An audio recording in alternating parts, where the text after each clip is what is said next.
Hello friends, welcome to today's Samayal. இன்னைக்கு நம்ம today's Samayalல கடாயில எப்படி வெஜிடபிள் பிரியாணி ரொம்ப சுலபமா, ரொம்ப உதிரியா, ரொம்ப சுவையா செய்யலாம்னு தான் பார்க்க போறோம். இது இப்ப எப்படி செய்யறதுன்னு பார்க்க ஆரம்பிச்சிடலாம். நான் இன்னைக்கு இந்த மாதிரி ஒரு அகலமான கடாய் தான் எடுத்திருக்கேன்.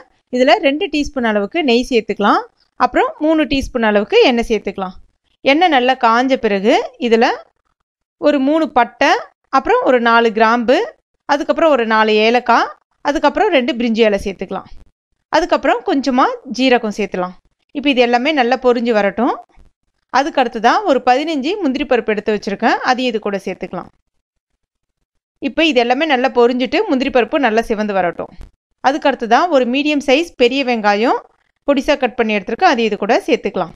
இப்போ இதுக்கு தேவையான அளவுக்கு கொஞ்சமாக உப்பு சேர்த்துட்டு இந்த வெங்காயத்தையும் நம்ம இப்போ நல்லா வதக்கி விட்டுடலாம். வெங்காயம் எப்பவுமே பிரியாணிக்கு நல்லா சிவந்து வதங்கணும், அப்போ தான் அந்த பிரியாணி வந்து சுவையாக இருக்கும். அடுத்ததாக 2 பச்சை மிளகாய் கீரி வச்சுருக்கேன், அதையும் இது கூட சேர்த்துக்கலாம். அப்புறம் 1 டீஸ்பூன் அளவுக்கு இஞ்சி பூண்டு விழுது சேர்த்துக்கலாம். இப்போ இஞ்சி பூண்டு விழுது பச்சை வாசனை போகிற அளவுக்கு நல்லா வதக்கி விட்டுடலாம். அதுக்கு அடுத்ததாக நல்ல ஒரு பெரிய பழுத்த தக்காளி எடுத்துருக்கேன், பொடிசாக கட் பண்ணி அது இது கூட சேர்த்துக்கலாம். இப்போ தக்காளி நல்லா வதங்கி வரணும். இப்போ இது எல்லாமே நல்லா வதங்கி வந்துருச்சு. அடுத்ததாக இது கூட நம்ம மசாலா பொருட்கள் சேர்த்துக்கலாம். 1/2 டீஸ்பூன் அளவுக்கு கரம் மசாலா, அப்புறம் 1/4 டீஸ்பூன் மஞ்சள் பொடி, 1 டீஸ்பூன் மிளகாய் பொடி சேர்த்துக்கலாம்.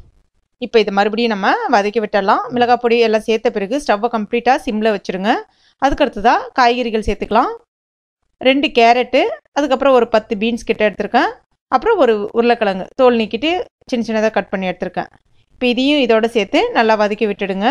அதுக்கடுத்ததாக பச்சை பட்டாணி, ஃப்ரெஷ் பட்டாணி இருக்கு இல்லையா, அதுதான் பயன்படுத்தியிருக்கேன். உங்ககிட்ட காஞ்ச பட்டாணி தான் இருக்குன்னா அதை ஊற வச்சுட்டு அவிச்சிட்டு சேர்த்துக்குங்க. இதையும் இது கூட சேர்த்துட்டு நல்லா வதக்கி விட்டுடலாம்.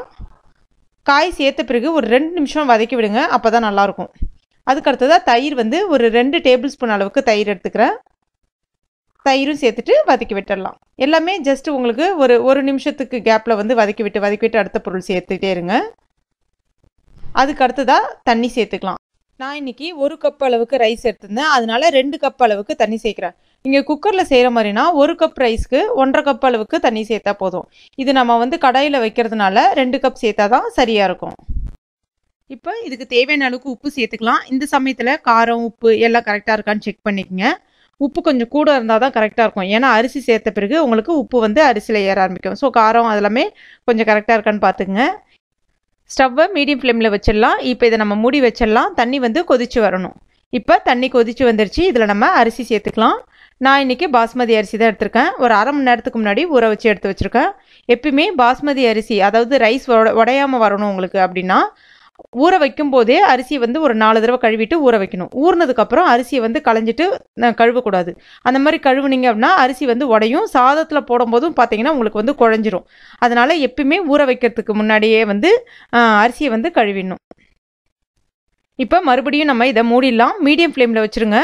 உங்களுக்கு ஒரு 5 மினிட்ஸ்லேயே அந்த தண்ணி எல்லாமே இழுத்துரும். இப்போ 5 நிமிஷம் ஆயிடுச்சு. இதை நம்ம இப்போ திறந்து பார்த்துடலாம். இப்போ பாருங்கள், தண்ணி எல்லாமே உங்களுக்கு இழுத்துருக்கு.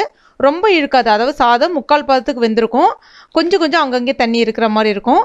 இந்த ஸ்டேஜில் நம்ம கொஞ்சமாக கொத்தமல்லி இலைகள், கருவேப்பிலை இலைகள் சேர்த்துட்டு சும்மா மேல்வாட்டமாகவே வந்து லைட்டாக கலந்து விடுங்க, ரொம்ப கலந்து விடாதீங்க.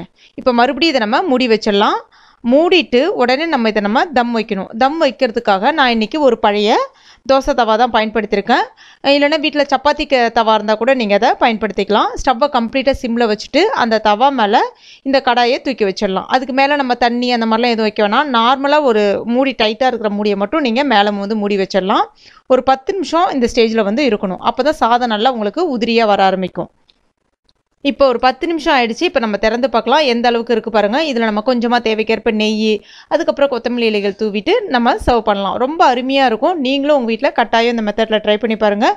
இந்த வீடியோ உங்களுக்கு பிடிச்சிருச்சுன்னா லைக் பண்ணுங்கள், ஷேர் பண்ணுங்கள், கமெண்ட் பண்ணுங்கள். மேலும் இது போன்ற டேஸ்டி ரெசிபிகளுக்கு டுடே சமையலை மறக்காமல் சப்ஸ்கிரைப் பண்ணுங்கள். தேங்க்யூ.